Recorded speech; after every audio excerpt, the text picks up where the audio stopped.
மண்ணோடு தான் சேரும்.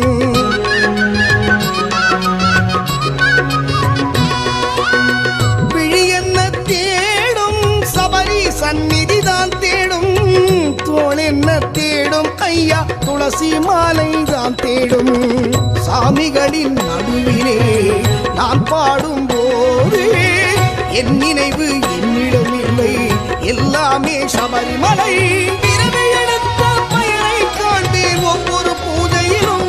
ஐயா உனை பாடத்தான் அன்னை என்னை தாங்கினாள். உனை பாடத்தான் அன்று என்னை தாங்கினாள். ஊரெங்கும் உனை பாட பாலூட்டினாள். சுவாமியே சரணம் ஐயப்பா, சரணம் சரணம்.